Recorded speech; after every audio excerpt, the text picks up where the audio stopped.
What's going on, guys? Stoke Racing Repair here.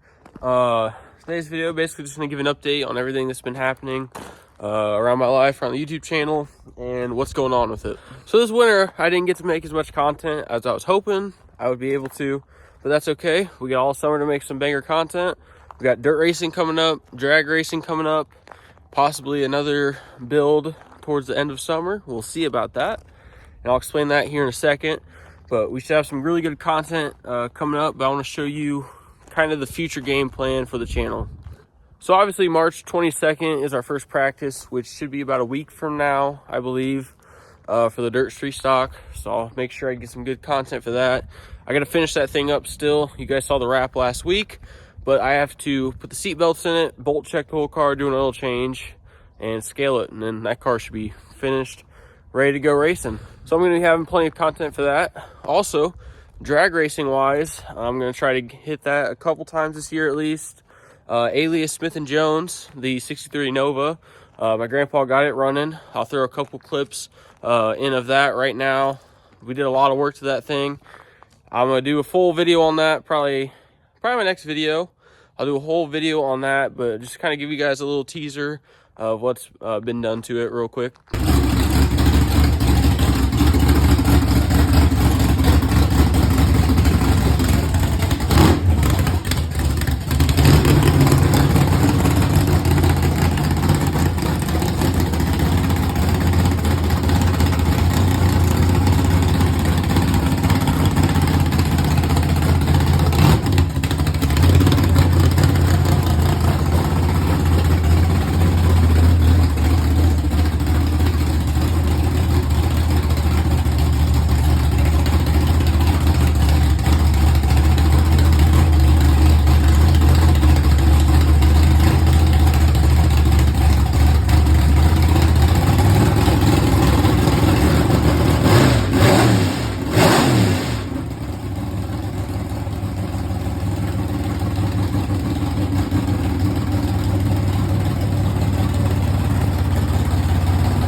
But that car sounds healthy, sounds really good.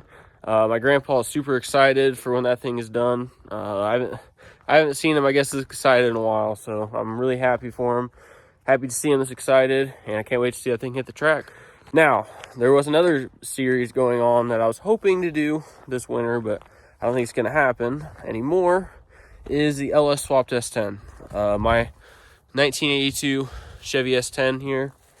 My plan was to put an LS in it, but I think I have changed my mind. The reason I changed my mind is I've been driving this thing probably about a week now. It's been about 60s these past 2 weeks here in Illinois, so that's been nice. But it kind of reminded me why I originally fell in love with this truck. Just cruising it, how it sits right now. This thing drives so good. It's a little loud, so I'm going to be doing an exhaust build on it. I might try to film that. Put an X pipe in it, run it out the back, so it's a little bit quieter, but sounds really good, has a good throat to it. But this truck's running so good right now with 355 in it. It makes plenty of power. I think I'm leaving it. So my goals with this truck originally was just street truck, and then I changed my mind. I want to do LS stuff. The reason I want to do LS stuff was I was eventually going to put turbos on this thing. But looking at it, I don't even want to do that now. There's no engine bay room whatsoever in these things. Don't get me wrong, these are a very good platform. But with me, I want to be able to, I can street drive this thing still.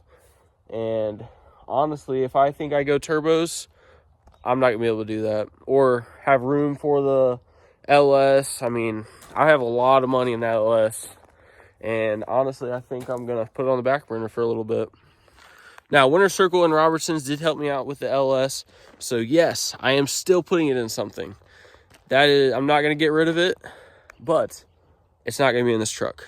I have another idea of a car I think I'm going to put it in, which I'll talk to you guys about that in a minute.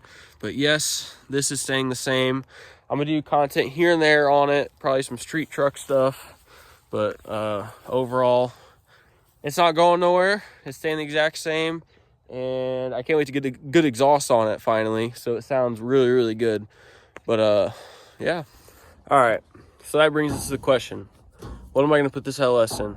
I'm gonna be honest, I don't really know yet. I gotta save up money and buy something. But I've been really falling in love with G bodies lately.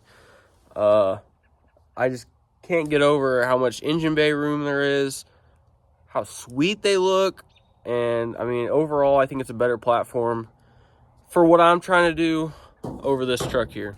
Now, I do know my cousin has I think it's an 86 or an 87 Monty SS with a Ford 9-inch under it already. I might try to talk to him, see if we can work out a deal on that end of summer.